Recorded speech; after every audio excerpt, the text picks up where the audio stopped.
from the co-founder of Caliber, Andreas Blank. It is, in fact, an app that lets employees and professionals connect instantly with the swipe of a finger. So we are going to bring in right now our heavy hitter judges, Dave Lerner, Director of Entrepreneurship at Columbia University, Liza Boyd from Starvest, and Peter Shankman, Honig. Dave, what's your take? Listen, this is a very impressive team. You guys have done great stuff before at Pixable. So my big question is, do we really need another app to connect, the cool connected people in the tech ecosystem? That's really my first question to you. Yeah, no, that's a good question, because if you think about LinkedIn, almost everybody that you know is actually on LinkedIn. But what we found in LinkedIn is that it's actually a great place to use if you want to connect with people you know. But when it comes to connecting with people you don't know, it becomes quite awkward. If I send you a request, I don't know if you want to accept it or not. Most of the requests I'm getting feels very spammy. So we want to make it a way in which you feel very secure and safe about privately saying who you're interested in and who you're not. Andreas, I want to jump in because it seems like in some ways it could just accelerate the awkwardness, right? It's still awkward, it's just awkward faster. No, actually not, because when you express interest in somebody, the other person does not find out. The only way that they actually find out is if they like you back, and then a match is made. So both of you actually have to indicate interest before the connection happens. The issue I have with that, though, and again, I'm also on the same page as do we really need another network? Do we really need another hero? The concept of having I get bombarded with LinkedIn requests every single day. I delegate that. It's become that annoying. And most of them are people who want advice on funding or who want to have ideas for investment. Am I going to go out and search for those type of people? It seems like it could be incredibly one-sided. Andre, when I saw the app, I thought it was Tinder for techies. Really interesting. Yeah. You can swipe left, you can swipe right, and decide who you want to match up with. So I thought that was an interesting perspective on it.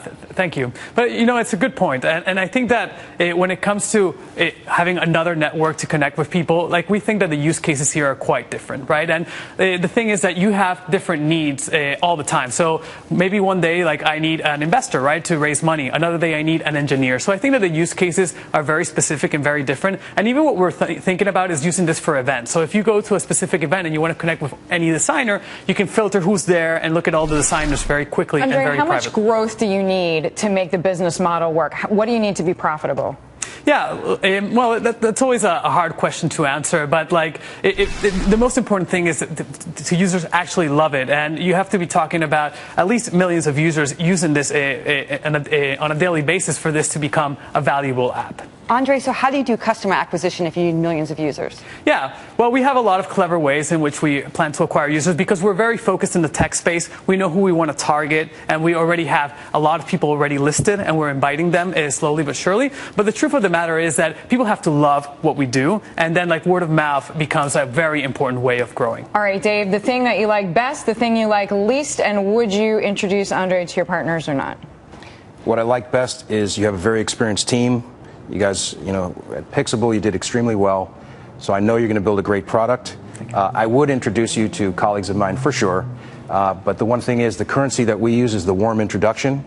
Yeah. If we want to meet someone in tech or an investor, we're about 2 minutes away usually from doing that. So you're going to have to come up with some amazing features to really, make us happy. Yeah. Liza, the thing you like best, the thing you like least, and the intro, yes or no? I love the user interface. I don't like the customer acquisition costs, and it's a bit too early for Starvest partners. Yeah.